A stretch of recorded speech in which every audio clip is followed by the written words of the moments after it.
Persiapan tradisi perang obor di Tegal Sambi Jepara hingga akhir April sudah memasuki tahap pembuatan obor. Dari target lebih dari 400 obor, sudah tersedia 50 obor dari 4 perajin.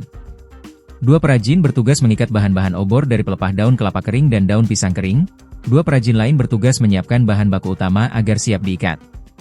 Setiap pagelaran perang obor Tegal Sambi berlangsung, selalu disiapkan lebih dari 400 obor. Pelaksanaan perang obor nantinya diperankan oleh 40 pemain saling menghantamkan obor masing-masing yang sudah dinyalakan api. Obor biasanya dibuat lebih banyak digunakan sebagai obor cadangan, ketika ada obor yang rusak atau patah sebelum digunakan. Bahan baku obor dalam bentuk belarak dan kelaras tidak sembarangan. Semua bahan baku harus dipastikan sudah dalam keadaan kering saat diambil dari pohon, supaya obor yang dibentuk tidak lembek dan lebih kokoh. Proses pengumpulan bahan baku obor melibatkan para pengepul yang ada di Kabupaten Jepara. Saat ini proses pengumpulan bahan baku sudah selesai mendapatkan kurang lebih 800 belarak kering. Sementara pengepakan atau pembuatan obornya ditarget selesai sebelum 20 Mei. Setiap satu obor dengan panjang minimal 3 meter, diisi 2 buah pelepah daun kelapa kering, disisipkan daun pisang kering atau kelaras. Kemudian diikat dengan menggunakan tali yang terbuat dari bambu. Pelaksanaan puncak sedekah bumi Tegal Sambi yaitu tradisi perang obor dilaksanakan pada 25 Mei malam, atau Senin Pahing, malam Selasa Pon. Sedekah bumi atau pesta rakyat Tegal Sambi tahun ini bakal digelar lebih meriah dari tahun-tahun sebelumnya. Sedekah bumi ini sebagai penggambaran rasa syukur masyarakat atas keberkahan 1 tahun yang telah didapat. Sekaligus muri-uri budaya peninggalan sesepuh, termasuk momentum saling lempar obor. Prosesi sedekah bumi Tegal Sambi berlangsung 36 hari, dimulai dari Senin Pahing 20 April hingga Senin Pahing 25 Mei 2026.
Tahun Pak jadi pemain dan juga perajin ini pembuatan obor.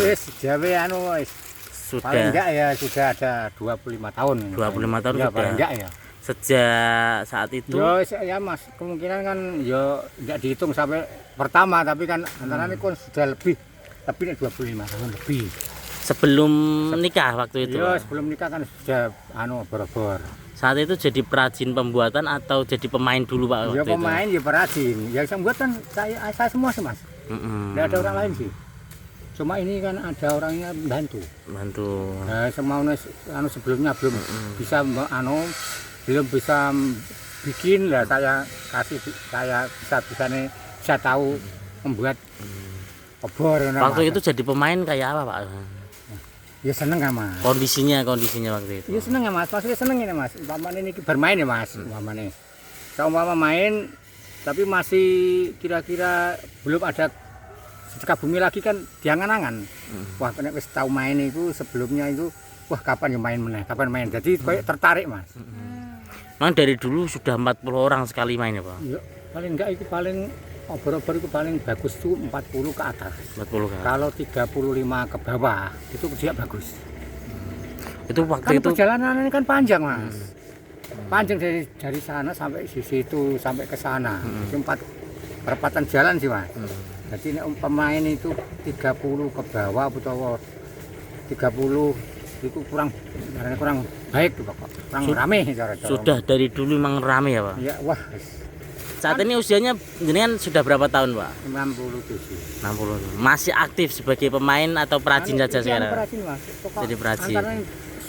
Sebelum pokoknya sudah 2 lurah saya tidak main Mas. Karena memang kondisi fisiknya atau enggak. Pemainnya kan gini Mas. Pemain dulu kan baik-baik. Ya, ada kepalanya, ada yang ngatur. Yang sudah yang ngatur, yang apa itu sudah meninggal semua. sekarang berarti fokus jadi perajin. Sekali itu Mas. Pemain itu pemain andalan-andalan. Pemain saiki kan ora kena di cara saiki sekolah itu di briefing. Nah, carane menggo cara sekolah iku diwarai sing ngene-ngene iku ndak bisa. Nusak karepe dhewe Mas, pemain iki ora oleh main, ora oleh ngebyok pemain penonton. Kono kan ganggu emosi. Jiwa mudanya berarti ya, Pak. Ngono Mas. Dadi koyo nek kan pemain diatur Mas. 10 orang itu ngebyok semua, engko sing 10 maneh ngebyok orang semua. Jadi permainan ndak gak tontonan Mas, ora tontonan kan ya. Emosi. Dan zaman dulu ini Mas, sampai saya gepeng. Iya gepeng Mas zaman dulu. Nek bermain Mas, alis iki ilang kabeh Mas. Brondol. Utawa ngene iki Mas mlebu dhewe jero kaos iki lho Mas. Soto.